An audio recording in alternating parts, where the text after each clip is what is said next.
Hello and welcome to this Minecraft Bedrock Engine showcase with me, Groover.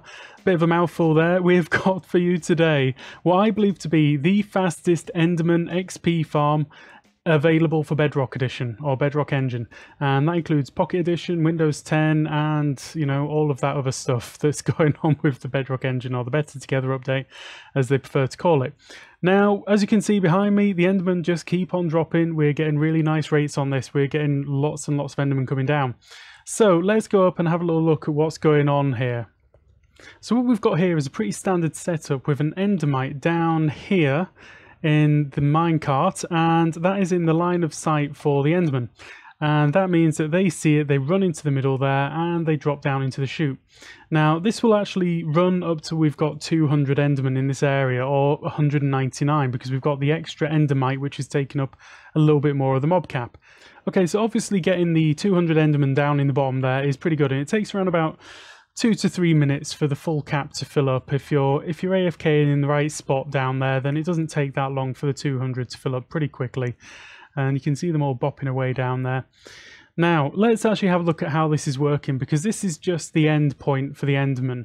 And if we look up above us here, we can see the start points. We've got one over there, one over there, one over there, and one over there. And what we've got here is lots of magma block, and the magma block is moving the Enderman down, sort of. It's actually triggering the teleport function of the Enderman.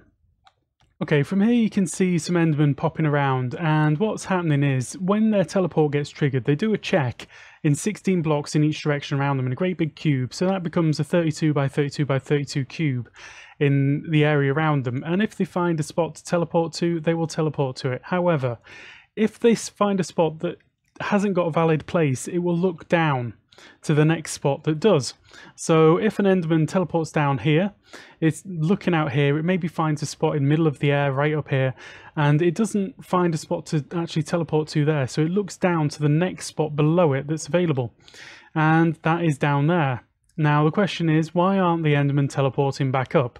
Well, that's easy.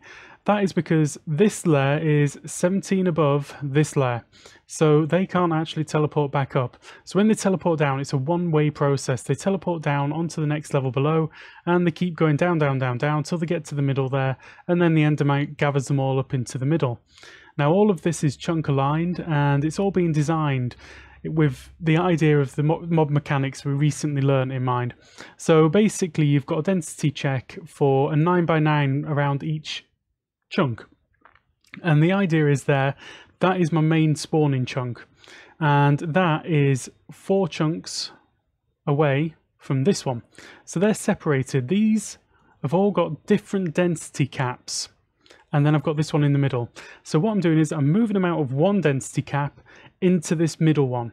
Now this middle one's going to fill up its density cap really, really quickly, so I don't expect this to spawn at all. Basically, as soon as I've got 18 mobs in there, that's going to stop spawning anything. But out here, these can all spawn things.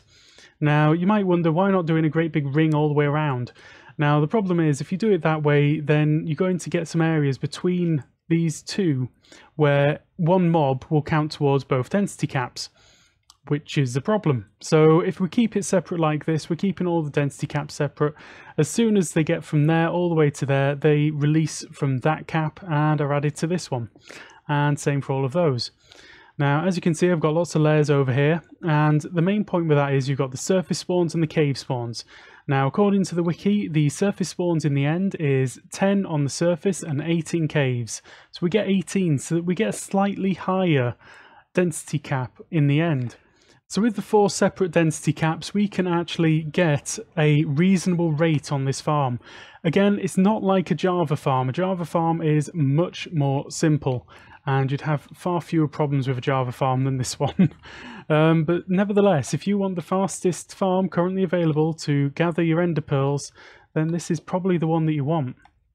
So the main logic with this is that I'm keeping the player's AFK point within that chunk as well, because if it moves outside that chunk, then the whole ticking range moves and things will get thrown off and it won't be good.